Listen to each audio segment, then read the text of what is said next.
You already know what it is, you know what it ain't. Man, what the hell? Like a son of a bitch. Anyway. Shout out to everybody out there at the Core Plantation. You already know what it is, you know what it ain't. This is gonna be real quick. Shout out to everybody that's handling business. If you're at the Core Plantation, I'll fuck with you. You know what I'm saying? I just got done reading one of my books called Stolen. Very, very good book. I was looking for some other books and shit. But anyway, shout out to everybody out there. If you're handling business, I fuck with you. If you're not handling business, hey man, much power and respect to you. If you're finessing, hey, do what you need to do. I don't know. I don't know what the fuck to tell you. But hey, I'm gonna do what the fuck I need to do. Man, there's so much shit going on right now. God damn. I see them motherfuckers busting at the motherfucking on the subway. I'm gonna play some news clips from that. Man, we gotta understand, man, this is not the time and the place to be bullshitting. We have to stay focused and understand what we're doing. Let's get into it right this second. Man. Shout out to everybody out there. Like I said again, man, they was dumping on the subway. Man, you know, it could be a false flag, it could be anything, but I just, you know, our prayers and everything go out to the people that were injured and stuff like that. But man, this time and this day, I was even reading this thing out here in Las Vegas, Nevada, where there was an incident, you know, where this person was walking a dog and a 16-year-old kid ended up getting shot because he got into it with the owner, and the owner was a firearms owner. He owned his own firearm, so you know they ended up getting into it, and he ended up shooting and killing the kid. And that's why it's very important. You know, I see it in my neighborhood too. I just see these kids running around acting a fool and stuff. These people are not playing with you. You know what I mean? And we have to understand that too, because I see it. I don't really see. First of all, I can tell you this. In my neighborhood, just, you know, period, you don't really see a whole lot of black kids out running around like that no more. They either at parks or in the gym or at the Boys and Girls Club or at a rec center. You know, this is just my suggestion to a lot of people, man. Don't let the neighborhood raise your kids. Get your kids in extracurricular activities. You know, sign them up for the chess club, football, baseball, basketball, Black Student Union, something. Don't just let them be out there loitering and hanging out in front of the fucking neighborhood. You know what I mean? Because you just don't know what the fuck is going to happen, and you don't know what everybody is on. Now, I see a lot of other racial groups in my neighborhood just running around and you know, and it's only them.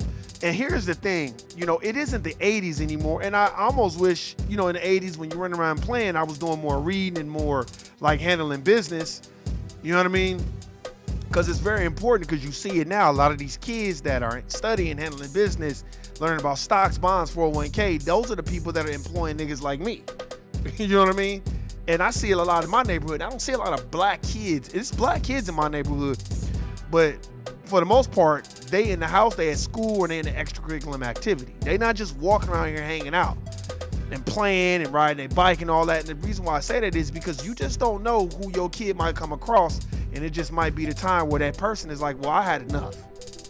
You know what I mean? So that's just what happened out here in Las Vegas, Nevada. And that Brooklyn shooting in that subway, that's dangerous, because where the fuck you gonna go and you in a subway?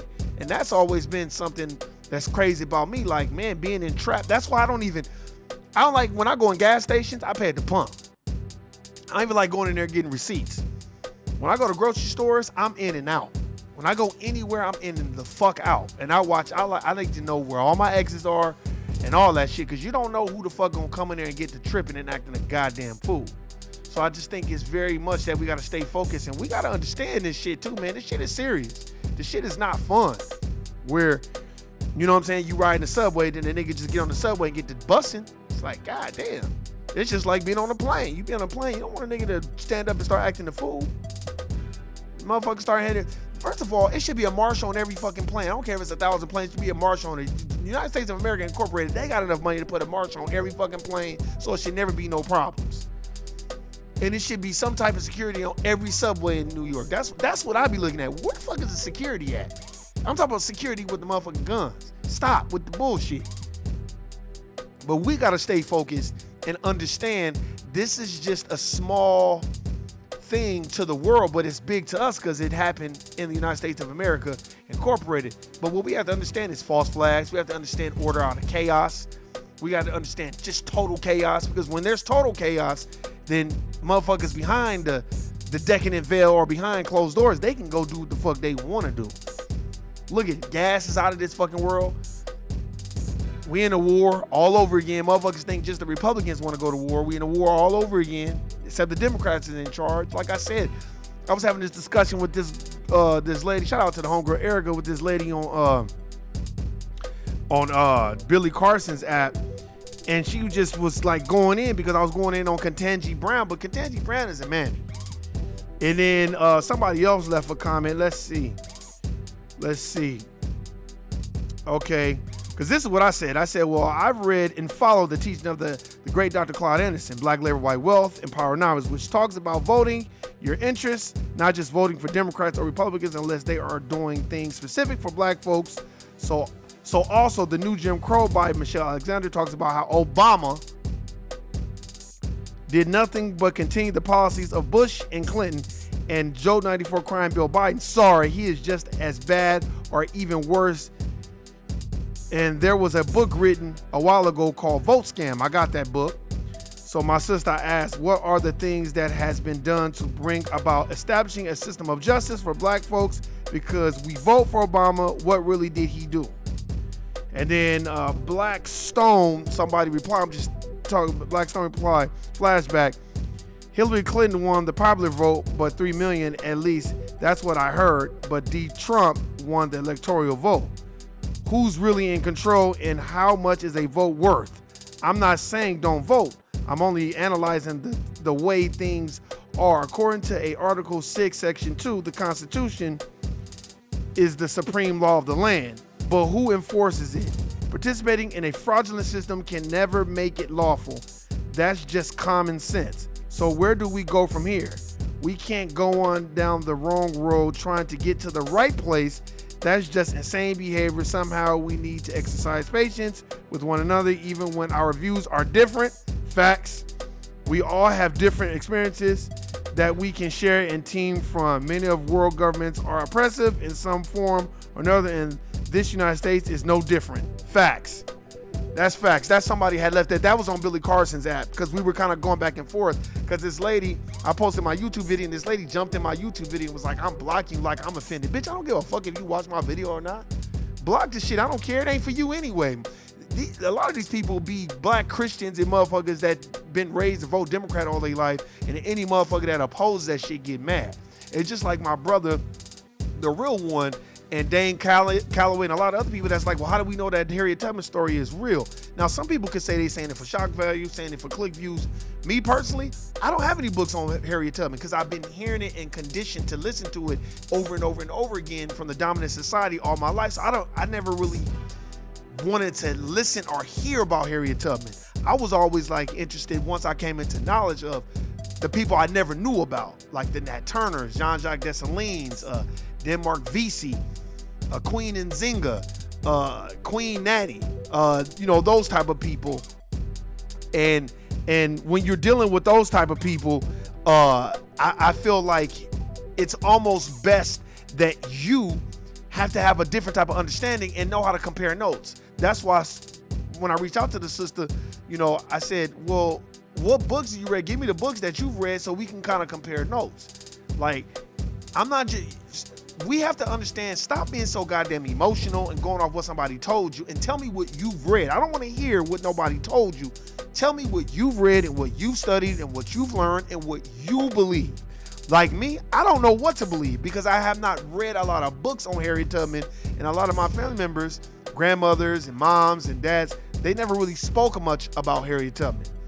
So that might be prevalent in some households, but in my household, it's not as prevalent. So with that being said, that's just something I need to read and do my research and study. I'm not saying that Harriet Tubman doesn't exist, and I'm not saying that she did exist. What I'm saying is I'm going to go ahead and do the research for myself, and I'll come up with my own conclusion. You know what I'm saying? That's it. Because I'm not going to go with what the dominant society told us, because a lot of times they like to pick one good Negro and parade that Negro around on some racial showcasing confusion bullshit And then after they parade that nigga around, you just like the Jim Crow letter. That's fake. That Jim Crow or whatever, the Willie Lynch letter, not the Jim Crow letter. I said Jim Crow. The Willie Lynch letter, that's not even real. That's just some shit that they made up to gaslight black folk. But whether it's made up or not, the context of the letter is some real shit.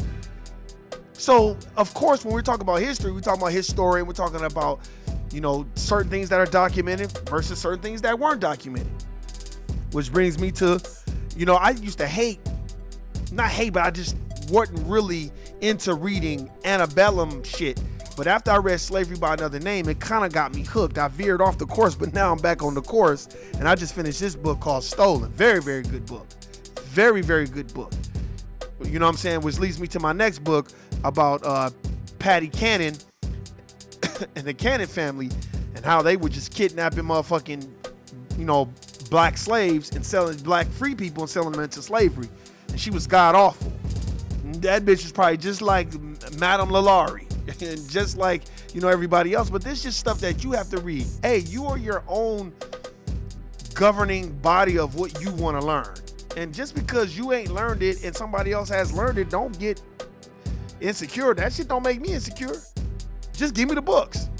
So I went on Amazon and looked for a few books, and I'm gonna keep reaching out to people and they can tell me what books that they suggest I read, because it's all about perspectives. And when you learn these perspectives, I think you have a different understanding.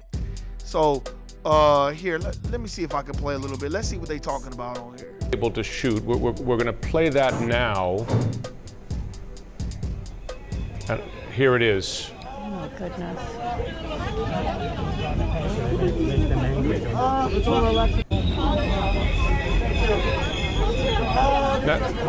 Now, Yav, we're seeing people there covering their mouths, smoke in the car. As the car is moving, how soon after the shooting was this?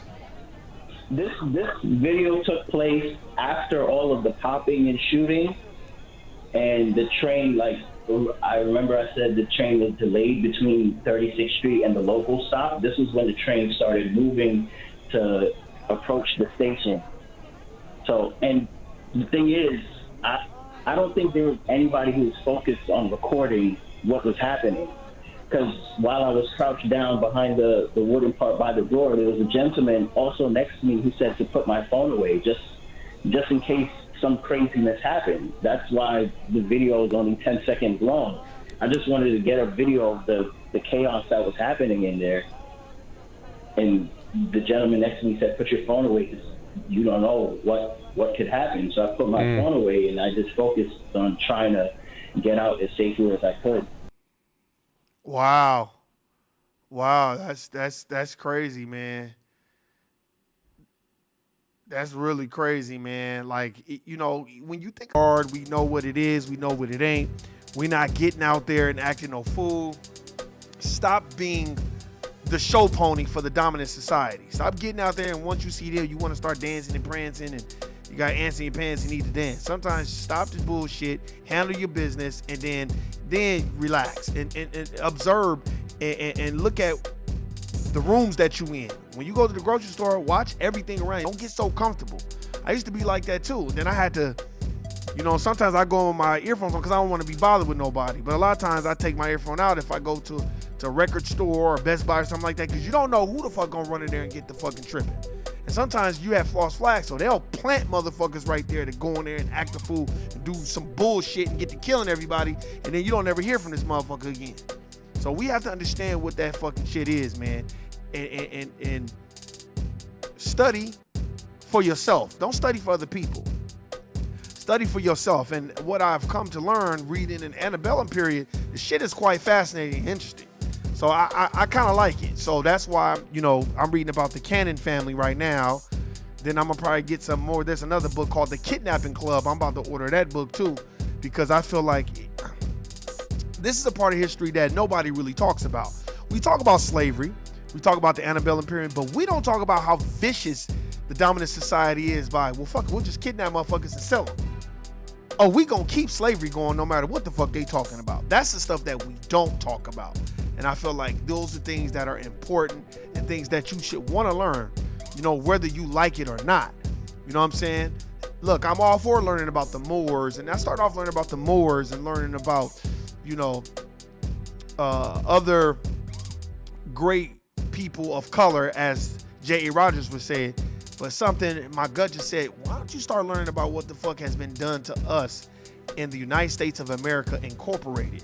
Because how can I, you know, just me, how can I, as an FBA, claim reparations and want reparations, and I don't even know the awful things that have been done to my people in this United States of America Incorporated? That's very important, and that's something that you would want to know. And I just feel like I think that's most important, and that's the things that we need to start focusing on. Start learning your history. I got another book called 100 Years of Lynching. These are just things we have to understand that. We need to, because the white Jewish community, they know their history. They'll never let you forget about the motherfucking Holocaust. But when it comes to slavery, we can only bring up Harriet Tubman and maybe Nat Turner and maybe a couple of people, but we can't bring up instances that's not going to get a lot of light, like the kidnapping club, or stolen, or they were her property, or never caught, the untold story of Una Judge, or a price for a pound of flesh. You know, these are just things, or Sweet Taste of Liberty about Henrietta Woods, how she was kidnapped, put into slavery, got out of slavery and kidnapped again, and she sued for restitution and got $2,500. You know, back then that was a whole lot of money. She sued for $20,000, but she only got $2,500. You know, these are just things that we got to learn about, because especially when I was reading Stolen, Ebenezer Johnson, that motherfucker was, whew, him, Patty Cannon. Then we have to learn this too, because there was two people in this book, John Hamilton and well, it was John Hamilton, John Purnell. John Purnell was the black nigga that was kidnapping other niggas and selling them into slavery. Then you have John Hamilton, who was basically a slave trader or whatever. He had his own slaves on his own plantation. And then you had John Henderson. So John Henderson was the motherfucking lawyer, and he was trying to gain fame and traction. So he was more of an abolitionist, you know. So he wasn't really a part of, because they had the Philadelphia Abolitionist Society, you know, and he wasn't really a part of it, but he kind of used that movement to gain fame. And at the end of the book, it talks about how a lot of them dominant society people, they went back to the white society and went back to slavery and went back to the anti-black racism. Once they figured it wasn't no money for them in the end and all this other shit, a lot of those people went back into the practices of anti-black racism, system of racism, white supremacy. So these are just things that we have to learn and we have to talk about, and we need to know. Know that before you know anything. Hey man, that's my time. I'm the fuck out of here because I got shit to do. Hey man, it's been lovely, it's been wonderful, but I gotta get the fuck up out of here. And if a nigga talking about, well, Harriet Tubman ain't real, or Harriet Tubman is real, and ain't read an book about Harriet Tubman, guilty nigga, you a Sambo. I'm out of here. Peace.